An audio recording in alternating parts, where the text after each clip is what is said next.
The Legal Lands on Fox 2 is sponsored by Brown Crouppen Law Firm. Motorcycles are statistically more dangerous vehicles. So in 2023, there was 172 motorcyclist fatalities on Missouri roadways. That's about 17% of all fatalities in the state. 18% of those resulted in injury or death to the rider. So when you're a motorcyclist, you have a relatively small profile, meaning it's hard for people to see you.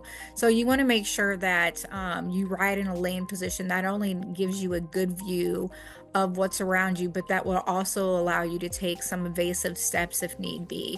Statistics show that 1 in 3 motorists do not notice motorcycles around them.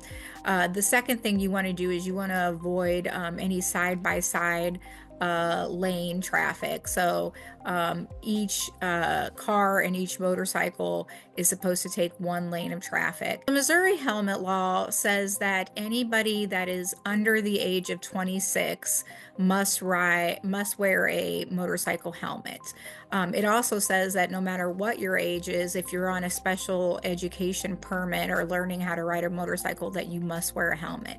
The law says that anyone over 26 does not have to wear a helmet if they have health insurance.